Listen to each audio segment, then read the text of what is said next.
Hello everyone. Ratio analysis. Okay. Last આપણે આપણું advance accounting and auditing એટલે કે કોસ્ટ અકાઉન્ટિંગનું લાસ્ટ ચેપ્ટર આપણું એબ્સોર્પ્શન કમ્પ્લીટ કર્યું અને એ સાથે આપણે આપણું એ એકાઉન્ટ્સનું સિલેબસ પણ એ વખતે જ આપણે જોયું હતું કે હવે આપણે આપણું જે મેનેજમેન્ટ એકાઉન્ટ છે બાકીના ચેપ્ટર્સ એ ફ્રેન્ડ્સ ના લેક્ચરમાં આપણે હવે જોઈશું રેશિયો એનાલિસિસ. રેશિયો એનાલિસિસના આપણે આના અગાઉ 5 લેક્ચર્સ જોયેલા છે. એ લેક્ચર્સની અંદર આપણે રેશિયોની કેલ્ક્યુલેશનને લગતી અલગ અલગ ફોર્મ્યુલાઝ અને એ ફોર્મ્યુલાઝની અંદર જે વિગતોની જરૂર પડે છે એની અલગ અલગ કેલ્ક્યુલેશન્સના ક્વેશ્ચન્સ આપણે જોઈએ. બરાબર છે. હવે આપણે એમાં જ આગળ વધીએ અને આપણું રેશિયો એનાલિસિસના જે બાકીના જે પોઈન્ટ્સ ઇમ્પોર્ટન્ટ છે એક્ઝામને લગતા પોઈન્ટ અલગ અલગ કવર કરીએ. ઓકે, તો આજના લેક્ચરમાં આપણે રેશિયોને લગતી અમુક કેલ્ક્યુલેશન જે છે થોડી જે અગાઉ આપણે ક્યાંક નથી આવતી એવી બાબતોનો આપણે આજે આ લેક્ચરમાં સમાવેશ કર્યો છે. તો ક્વેશ્ચન નંબર છે આપણો એમાં 24.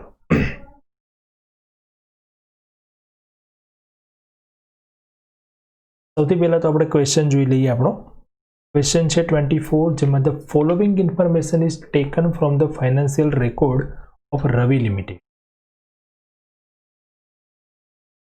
ફાઇનાન્શિયલ રેકોર્ડ્સની વિગત આપી છે, અહીંયા કોઈ બેલેન્સ શીટ આપી નથી, કોઈ P&L એકાઉન્ટ નથી. અગાઉ આપણે ક્વેશ્ચન જે જોયા ને એ ક્વેશ્ચનની અંદર આપણને પ્રોફિટ એન્ડ લોસ એકાઉન્ટ હોય, બેલેન્સ શીટ હોય, ભલે એ અલગ અલગ ફોર્મ્સમાં હતી, પણ બેલેન્સ શીટ અને P&L એકાઉન્ટ બે સ્ટેટમેન્ટ આપેલા હતા.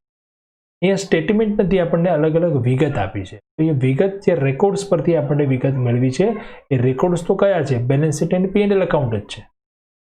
બરાબર છે. પણ એના પરથી થોડી અહીંયા આપણને એક સમરી એક વિગત આપી છે જે આપણે એના પરથી આપણે અલગ અલગ રેશિયોઝ ગણવાના છે. તો સૌથી પહેલા તો આપણે કયા રેશિયો ફાઇન્ડ કરવાના છે એ જોઈ લઈએ. First current ratio, ડેટર્સ ratio 360 days લેવાના છે, ઓપરેટિંગ રેશિયો છે, સ્ટોક ટર્નઓવર રેશિયો છે અને રિટર્ન ઓન કેપિટલ એમ્પ્લોયડ છે, return on share holders fund and interest coverage ratio. Okay, તો હવે ચેક કરીએ ઇન્ફોર્મેશન. સૌથી પહેલા આપેલું છે આપણને સેલ્સ, જેમાં 25% છે કેશ. પછી આપ્યું છે cost of good sold, net profit આપ્યો છે after tax, equity share capital છે, રિટેન્ડ અર્નિંગ એટલે રિઝર્વ કહેવાય. રિટેન્ડ અર્નિંગ એટલે રાખી મૂકેલી કમાણી, આપણા માટે શું થઈએ? રિઝર્વ, અનામત. 10% debenture, fixed asset, stock, debtors, cash, creditors, bills payable, bank overdraft and preliminary expense. જ્યારે આવી ઇન્ફોર્મેશન આપ્યું ને તો એના પરથી ક્યારેય આપણે પહેલા બેલેન્સ શીટ બનાવવાની છે કે એવું કંઈ કેલ્ક્યુલેશન કરવાની જરૂરિયાત નથી. બરાબર છે, બિલકુલ ધ્યાન રાખજો.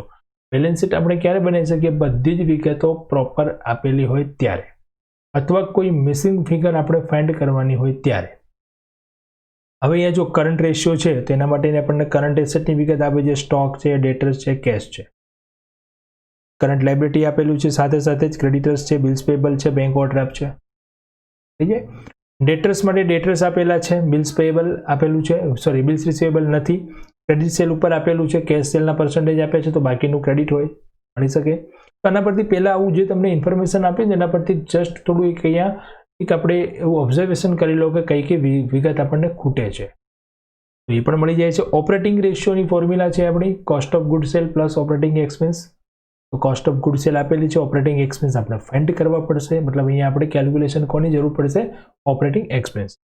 ઓકે, સ્ટોક ટર્નઓવર રેશિયોમાં આપણને જો ક્યાંય સ્ટોક આપેલા છે, ઓપનિંગ સ્ટોક, ક્લોઝિંગ સ્ટોક એવું કંઈ આપેલું છે ઉપર? ના, ખાલી સ્ટોક આવું કીધું છે. બરાબર છે. તો એ જનરલી એ સ્ટોક કયો હોય? Closing stock. Only closing stock છે, ઓપનિંગ સ્ટોકની કોઈ વિગત છે. રિટર્ન ઓન કેપિટલ એમ્પ્લોયડ, તો કેપિટલ એમ્પ્લોયડ ગણી શકીએ છીએ, નેટ પ્રોફિટ આપેલો છે. Return on share holder fund એ પણ ગણી શકાય એમ છે, વિગત આપી છે આપણને, ઇક્વિટી શેર છે, રિટેન અર્નિંગ છે. ઓકે, ઇન્ટરેસ્ટ કવરેજ રેશિયો, તેના માટે ડિબેન્ચરનું ઇન્ટરેસ્ટ પર્સન્ટેજ પણ આપેલા છે. તો આ રીતે સૌથી પહેલાં તો આપણે ચેક કરી લીધું કે જે ઇન્ફોર્મેશન આપણને આપેલી છે ઇન્ફોર્મેશન પરથી આપણે કઈ પ્રકારની કેલ્ક્યુલેશન કરવાની છે. તો પહેલાં જે રિક્વાયર્ડ કેલ્ક્યુલેશન છે થોડી એ કેલ્ક્યુલેશન કરી લઈએ અને ત્યાર પછી આપણે ફોર્મ્યુલા એપ્લાય કરશું. ઓકે, તો સૌથી પહેલાં કરંટ એસેટ સ્ટોક છે, ડેટર્સ છે અને કેશ છે. જે રકમમાં આપી હતી એ જ આપણે અહીંયા લઈએ છીએ. દેન કરંટ લાયબિલિટી ક્રેડિટર્સ છે, બિલ્સ પેએબલ છે અને બેંક ઓવરડ્રાફ્ટ છે.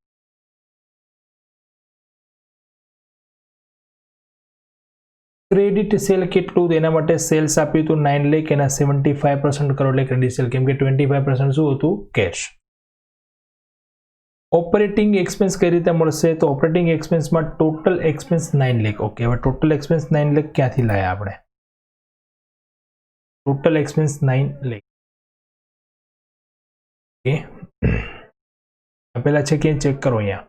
જો રકમની અંદર આપણને ક્યાંય કોઈ એક્સપેન્સની સૂચના, પ્રિલિમિનરી એક્સપેન્સ, એ કોઈ એક્સપેન્સ, એ પ્રિલિમિનરી એક્સપેન્સ તો ફિક્સ્ડ ટીએસ એસેટ છે, ફિક્સ્ડ ટીએસ એસેટ છે, કોઈ એક્સપેન્સ નથી એટલે એ ના આવે. બરાબર છે? ઓકે. નેટ પ્રોફિટ આપ્યો છે આપણને 60,000 અને કોસ્ટ ઓફ ગુડ સેલ આપી છે આપણને 5,80,000, સેલ્સ આપ્યું છે આપણને 9 લાખ. હવે જો સેલ્સમાંથી cost of good sale minus કરો એટલે આપણને શું મળે? Gross profit. ગ્રોસ પ્રોફિટ અને નેટ પ્રોફિટ વચ્ચેનો ડિફરન્સ એટલે થઈ જાય આપણો ઓપરેટિંગ એક્સપેન્સ.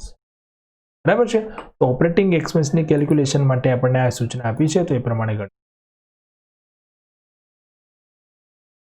ટોટલ એક્સપેન્સ મેં અહીંયા ભૂલથી લખ્યું છે પણ ટોટલ સેલ આવશે. ચલો 1 મિનિટ હું અહીંયા ચેન્જ કરી દઉં.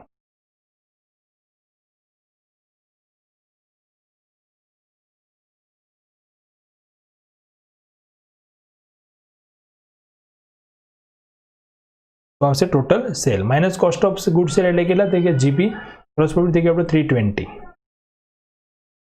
માઇનસ EBIT અને ઇન્ટરેસ્ટ ઓન એક્સપેન્સ 18,000 એટલે ઓપરેટિંગ એક્સપેન્સ થઈ જશે 2 લાખ.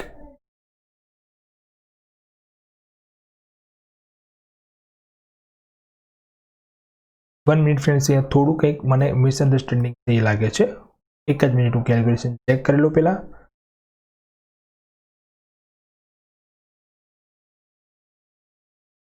EBIT માટે અહીંયા કોઈ ઇન્ફોર્મેશન આપી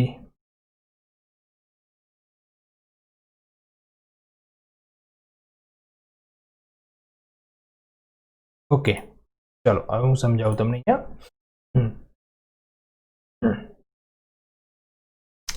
જો જનરલી એમ તો અહીંયા 3,20,000 જે છે એ આપણું શું આવી ગયો? તો ગ્રોસ પ્રોફિટ. અને આપણને નેટ પ્રોફિટ જે આપેલો છે ને એ નેટ પ્રોફિટ કેટલો છે સમજી લો. પહેલા હું કેલ્ક્યુલેશન પછી તમને અહીંયા લખાવું છું. નેટ પ્રોફિટ કેટલો આપે છે? જો 60,000, પણ એ 60,000 કેવો છે? આફ્ટર ટેક્સ, અને ટેક્સ કેટલો છે? 50%. તો 50% ટેક્સ એટલે કે 60,000 આપણે 50% માઇનસ કર્યા પછીના છે તો એના 100% એટલે કેટલા થઈ જશે? 120, 1,20,000 બિફોર ટેક્સ. બરાબર છે? અને ડિબેન્ચર જુઓ તો ડિબેન્ચરનું ઇન્ટરેસ્ટ કેટલું છે? 1,80,000 ના ડિબેન્ચર, 10% એનો ઇન્ટરેસ્ટ ગણીએ તો 18,000. એટલે આપણો નેટ પ્રોફિટ જે છે ને એ બિફોર ટેક્સ આપણે લેવો પડે ને એ કેટલો થઈ છે? 120. તો આપણે અહીંયા જે ગ્રોસ પ્રોફિટ આવે છે એ ગ્રોસ પ્રોફિટ છે આપણો 320 અને એમાંથી આપણે સીધું 120 માઇનસ કરી દઈએ ને તો 2 લાખ રૂપિયા આપણો ઓપરેટિંગ એક્સપેન્સ મળી જાય.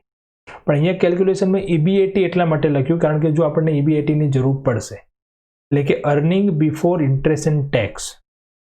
ઇન્ટરેસ્ટ અને ટેક્સ પહેલાનો પ્રોફિટ આપણો કેટલો થઈ જાય છે? 138 કઈ રીતે આવ્યા? તો 60,000 પ્રોફિટ હતો આફ્ટર 50% ટેક્સ એટલે બિફોર ટેક્સ એ કેટલો થઈ જાય? 120 અને એના અંદર ઇન્ટરેસ્ટ હું પ્લસ કરું 18,000 એટલે કેટલા થઈ જાય? 1,38,000. ઓકે, એ માઇનસ કર્યા પ્લસ કર્યા પછી ઇન્ટરેસ્ટ ઓન એક્સપેન્સ એટલે આપણને શું મળી ગયું? Operating expense. અહીંયા એક સાથે આપણે બધી કેલ્ક્યુલેશન થઈ ગઈ. સો આપણે અહીંયા લખ્યું છે. ઓકે, ચલો દેન EBIT 138 છે.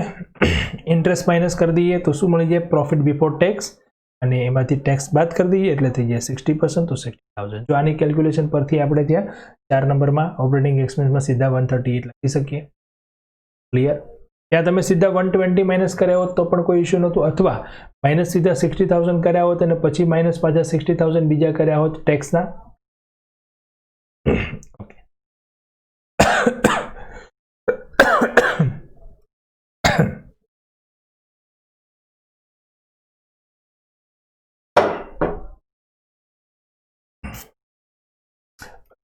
એવરેજ સ્ટોક શું છે આપણો?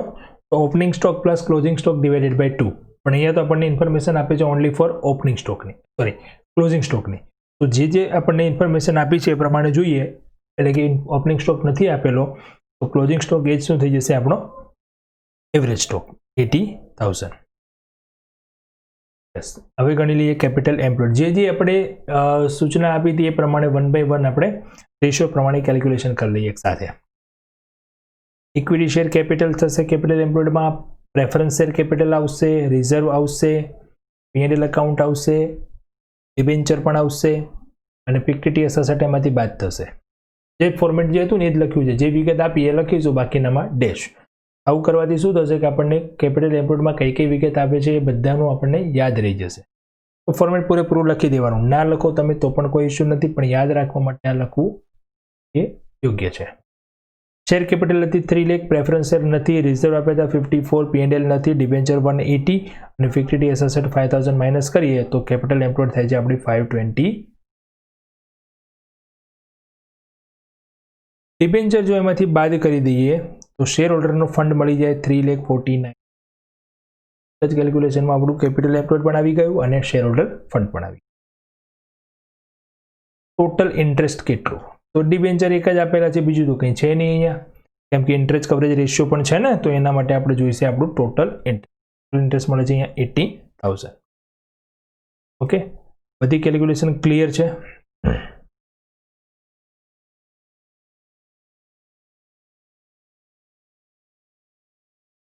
First, current asset divided by current liability. 2,08,000 divided by 90,000 and 31:1. Debtors ratio, debtors plus bills receivable divided by credit sale into days. Debtors આપેલા છે, BR નથી આપી, ક્રેડિટ સેલ આપણે ફાઇન્ડ કર્યું કેલ્ક્યુલેશનમાં into 360. મળશે 52 days. કરંટ રેશિયો ફરી વખત કેમ આવ્યું? Cost of good cell plus operating expense divided by cell. Okay, current ratio નહીં, અહીંયા કયો રેશિયો આવશે? Operating ratio. જોઈ લઈએ 3rd નંબર આપણે રેશિયો કયો હતો અહીંયા? Yes, operating ratio. બરાબર છે, હું ચેન્જ કરી દઉં.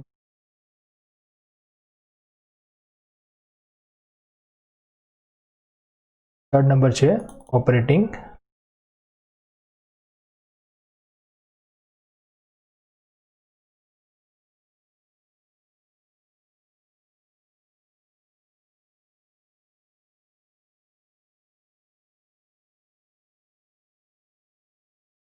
ઓકે. ફર્સ્ટ આપણે ગણ્યું કરંટ રેશિયો, નંબર 3 આવશે operating ratio. Cost of good sold plus operating expense divided by cell into 100. Cost of good cell પણ આપેલી છે, ઓપરેટિંગ એક્સપેન્સ આપણે ફાઇન્ડ કર્યા છે, સેલ્સ આપેલું છે ટોટલ 9,100, મળશે 86.67. Another mistake 86.7. Okay.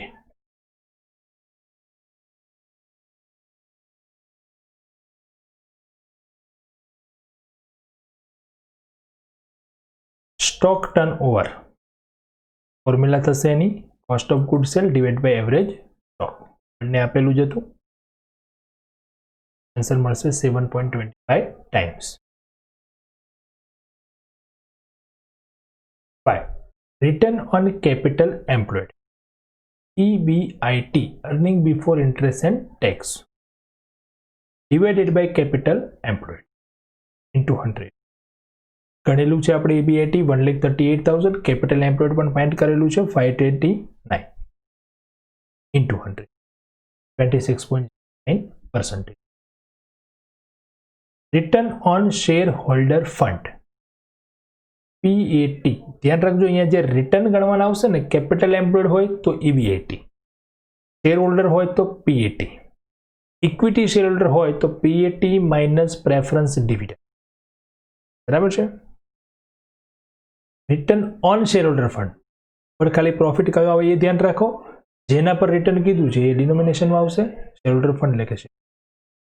Capital employed તો capital employed, equity share holder તો equity share holder into 100. PAT આપેલો છે તો સીધો 60,000 શેર હોલ્ડર ફંડ આપણે ફાઇન્ડ કર્યા 349, ડિબેન્ચર બાદ કર્યા પછી મળ્યા હતા એ તો 17.19%. ઓકે 17.19%. હવે ગયા બધા રેશિયો એકવાર ક્લિયર કરી લઈએ. યસ, રિટર્ન છે interest coverage ratio, interest coverage ratio બાકી છે ને. ઓકે, ઇન્ટરેસ્ટ કવરેજ રેશિયો જોઈ લઈએ.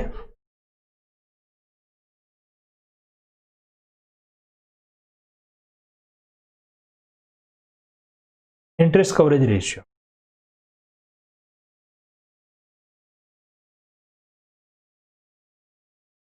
ફોર્મ્યુલા છે એની EBAT upon total interest 200, 138 અને ઇન્ટરેસ્ટ હતું આપણું 18,000,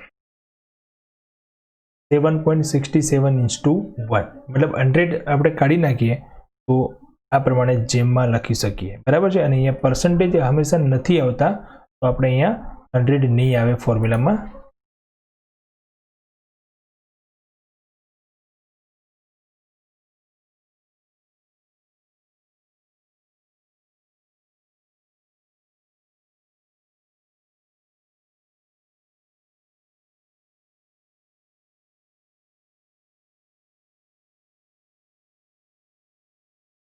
Okay. Now question જોઈશું આપણે 31A. 31A માં અહીંયા આપણને એક બેલેન્સ શીટ આપેલું છે. સૌથી પહેલા તો આપણે રેશિયો જોઈએ, કયા કયા રેશિયો ગણવાના છે. બેલેન્સ શીટ છે, સાથે આપણને એડિશનલ ઇન્ફોર્મેશનમાં P&L એકાઉન્ટ જેવી વિગત આપી છે. ચલો સૌથી પહેલા જોઈએ નેટ પ્રોફિટ રેશિયો. પહેલા હું જોઉં છું કે મારે કયા રેશિયો ગણવાના છે, એટલે કે નેટ પ્રોફિટ રેશિયો. તો એના માટે શું જોઈએ છે આપણે? નેટ પ્રોફિટ અને સેલ વિગતમાં ચેક કરો. ચલો પછી આપણે વિગત જોઈએ. તો નેટ પ્રોફિટ આપેલો છે, yes, before interest and tax એટલે EBAT આપેલો છે. ઇન્ટરેસ્ટ બાદ કર્યા પછીનો નેટ પ્રોફિટ આફ્ટર ટેક્સ પણ આપેલું છે. સેલ્સ પણ આપેલું છે. સ્ટોક ટર્નઓવરમાં ઓપનિંગ ક્લોઝિંગ બંને સ્ટોક જોઈએ, એવરેજ સ્ટોક અને કોસ્ટ ઓફ ગુડ સેલ. તો કોસ્ટ ઓફ ગુડ સેલ આપેલી છે, ઓપનિંગ સ્ટોક આપેલો છે, ક્લોઝિંગ સ્ટોક બેલેન્સ શીટમાં આપેલો છે. તો આપ્યો છે. ઓકે, બધી વિગત છે. Gearing ratio. ગિયરિંગ રેશિયોની ફ્રેન્ડ ફોર્મ્યુલા શું થશે? ગિયરિંગ રેશિયો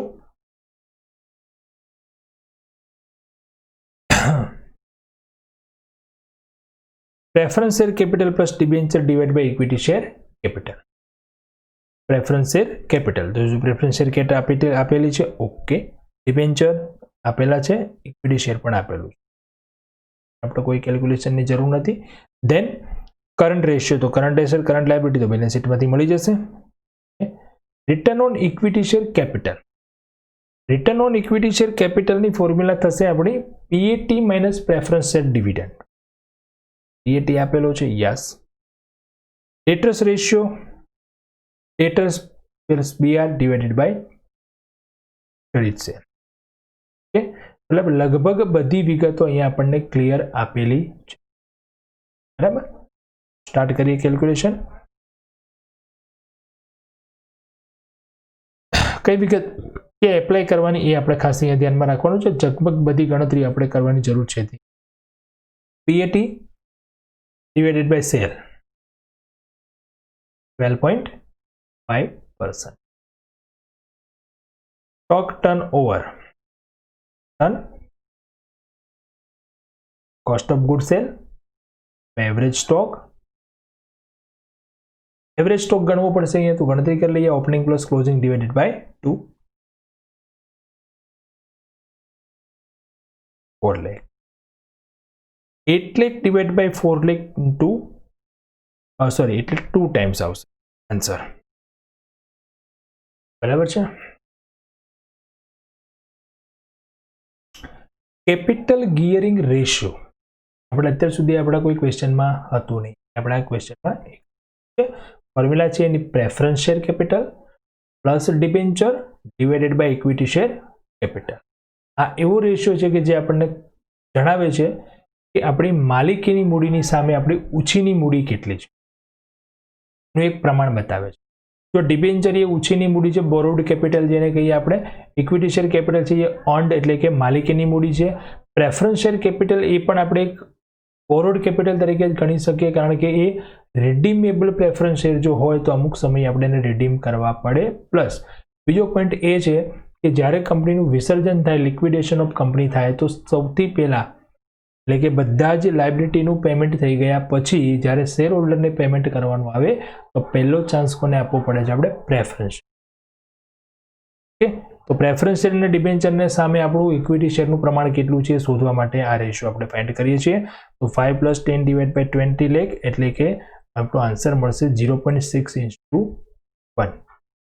બરાબર, 0.6/1.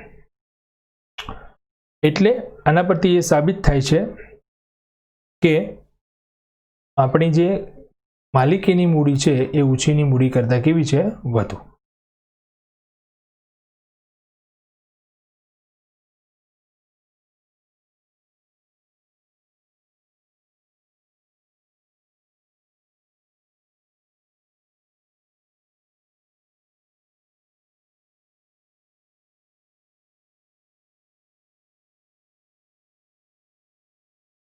Okay, then operating ratio. Operating expense ગણવા પડશે. Gross profit minus EBIT plus interest on debenture, જે આપણે સેમ લાસ્ટ ક્વેશ્ચનમાં કર્યું તે પ્રમાણે. ગ્રોસ પ્રોફિટ અહીંયા આપેલો છે, EBIT પણ આપેલો છે.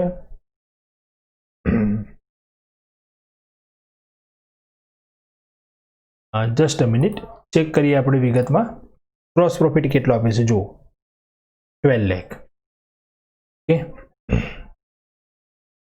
EBIT એટલે કે net profit before interest and tax, EBIT કેટલો છે? 6 લાખ. ઇન્ટરેસ્ટ કેટલું છે? 1 લાખ. બરાબર છે. તો અહીંયા આપણી થોડી કેલ્ક્યુલેશન કંઈક રોંગ છે, કરી લઉં. 12 લાખ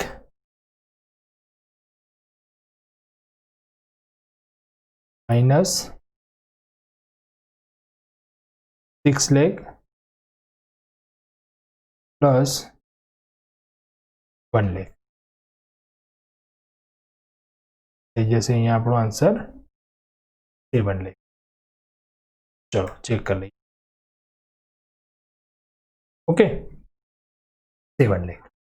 તો આન્સર થશે અહીંયા 8 lakh plus 7 lakh divided by 20 lakh into 100. Operating ratio થશે 75%. ઓકે,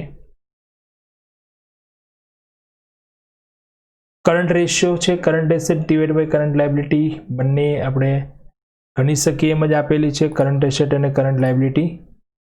અને ફોર્મેટ આપણું જે છે એ પ્રમાણે કરંટ એસેટનું ટોટલ લઈ શકીએ, કરંટ લાયબિલિટીનું ટોટલ લઈ શકીએ, 18 લાખ અને 12 લાખ. બરાબર, ફોર્મેટ આપણને સીધું સિમ્પલ જ આપેલું છે. તો 3:1 એસેટનું પ્રમાણ લાયબિલિટી કરતાં વધુ છે. Return on equity share capital, PAT minus preference share dividend, equity share capital into 100. ગણતરી કરી શકાય એમ છે, ડાયરેક્ટ આપેલું જ છે 8%. ડેટર્સમાં પણ debtors plus BR divided by credit sale into 360 days આપેલા હતા, અને ક્રેડિટ સેલ આપણને કહ્યું હતું કેશ સેલ 40% છે, તો ક્રેડિટ સેલ કેટલું થઈ જાય? 60%. તો ક્રેડિટ સેલ મળશે અહીંયા આપણને 12 લાખ. તો આન્સર આવે છે આપણો 90 ડેઝ.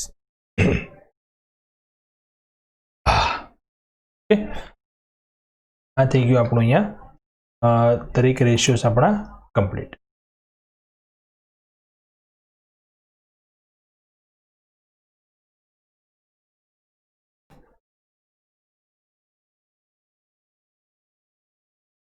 ચાલો, ઓકે.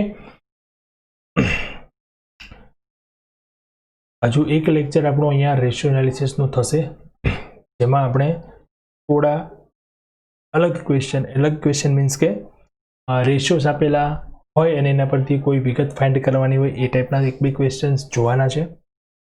જોઈને આપણે આ સાથે ચેપ્ટર કમ્પ્લીટ કરીશું. બરાબર છે. તો હજુ એક લેક્ચર આપણો આનો બાકી રહેશે જે આપણે નેક્સ્ટ લેક્ચરમાં જોઈશું. સુધી તમારે આ લેક્ચર સાથે અત્યાર સુધીના જે પણ મેં ક્વેશ્ચન તમને કરાવ્યા છે, જે પણ ફોર્મ્યુલાઝની આપણે અભ્યાસ કર્યો, જે પણ કેલ્ક્યુલેશન આપણે શીખી, એના માટેના થોડા અહીંયા ક્વેશ્ચન જે છે એ તમારે સેલ્ફ પ્રેક્ટિસ માટે હોમવર્કમાં કરવાના છે. 6, 7, 8, 11, 17, 20 અને 21. બરાબર છે. ફોર્મ્યુલા તૈયાર કરી હશે અને જેટલા પણ લેક્ચર આપણે અહીંયા અપલોડ કર્યા છે બધા લેક્ચર જો તમે ચેક કર્યા હશે, ધ્યાનથી જોયા હશે, તો દેખ કે એક પોઈન્ટ રેશિયો એનાલિસિસનો આપણે પોઈન્ટ ટુ પોઈન્ટ કવર કર્યો છે. એ સાથે તમારે આજે ક્વેશ્ચન જે છે એ ક્વેશ્ચન બધા જો તમે જાતે પ્રેક્ટિસ કરશો તો 100% રેશિયો એનાલિસિસ આપણે કમ્પ્લીટ છે. ક્યાંયથી પણ ગમે તેવો ક્વેશ્ચન આરામથી સોલ્વ. ઓકે ફ્રેન્ડ્સ, તો બાય એન્ડ ટેક કેર. મળીશું નેક્સ્ટ લેક્ચરમાં નવા જ ક્વેશ્ચન સાથે અને આપણું આ ચેપ્ટર કમ્પ્લીટ કરી અને પછી આગળ વધીશું. તો ફ્રેન્ડ્સ, બાય, થેન્ક યુ.